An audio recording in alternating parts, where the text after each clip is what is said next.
You meet someone new, a new coworker, a stranger on a train, a face on a webinar. You have not heard them speak. You know nothing about their life.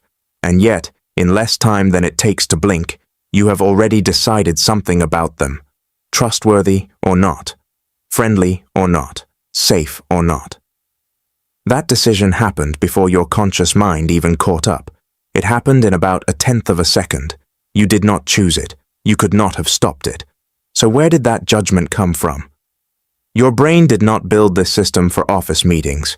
It built this system a very long time ago, for a much older and much more dangerous world. Back then, a face was not just a face. A face was information about whether you would survive the next 5 minutes. Think about that for a second.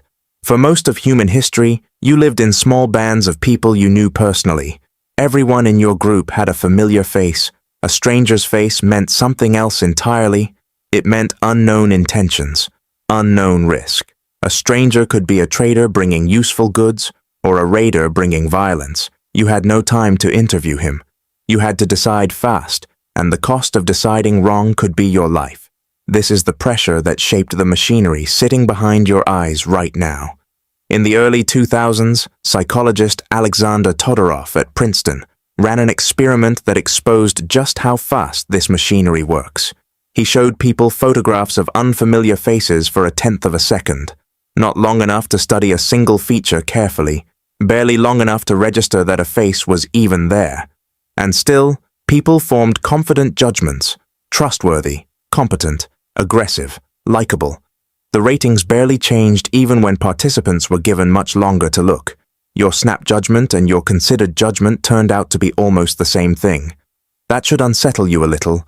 It means most of what you think is careful evaluation of another person is actually a decision your brain already made before you started evaluating anything. Why 1/10 of a second specifically? Because that is roughly the speed of a single glance, the speed of one visual snapshot before your eyes move again. Evolution did not give you a slow committee meeting to assess a stranger.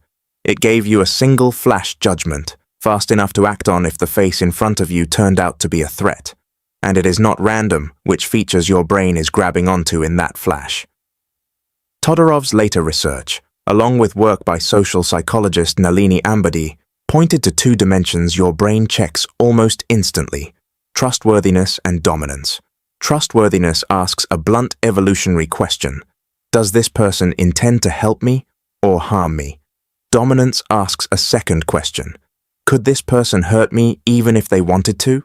Your brain is not reading someone's actual moral character in their face. It cannot do that. No one can. What it is reading is a set of physical cues that across many ancestral encounters correlated loosely with safety or danger. Wide eyes and upturned mouth corners tend to be coded as warmth, because in a real fear or anger expression, those features pull the opposite way. Heavier brow ridges and a more masculinized jaw tend to be coded as dominance, because they statistically track with physical strength. None of this means the face is actually telling the truth. A wide-eyed face can belong to a liar. A heavy-jawed face can belong to the gentlest person you will ever meet.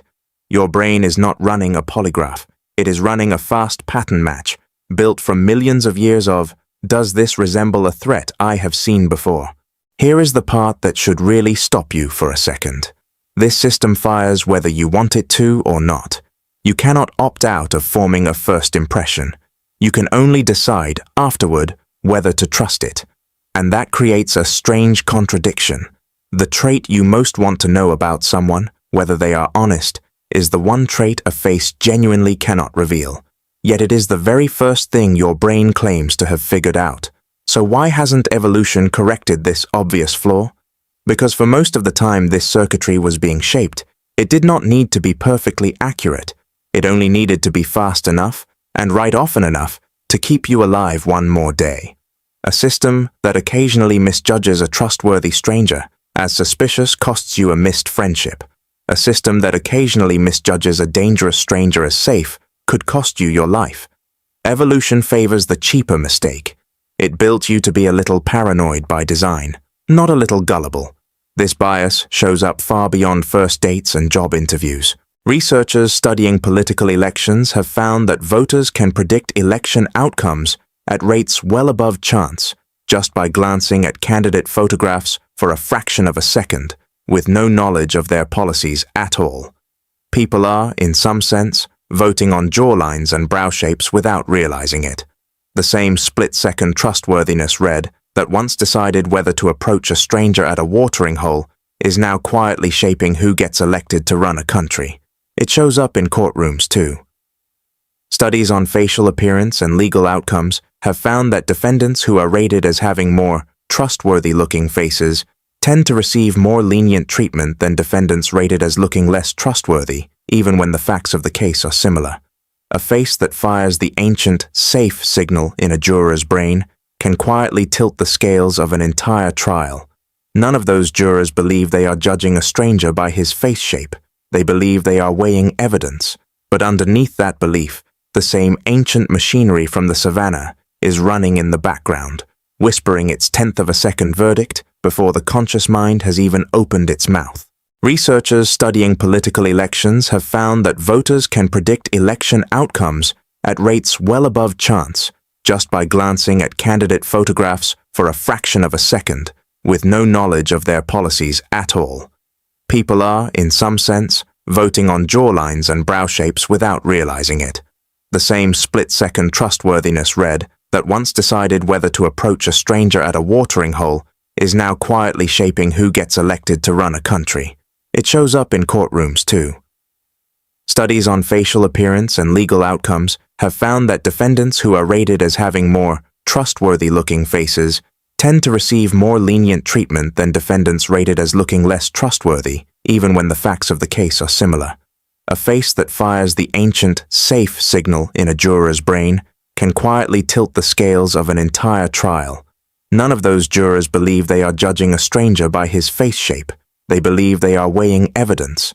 But underneath that belief, the same ancient machinery from the savannah is running in the background, whispering its tenth of a second verdict before the conscious mind has even opened its mouth.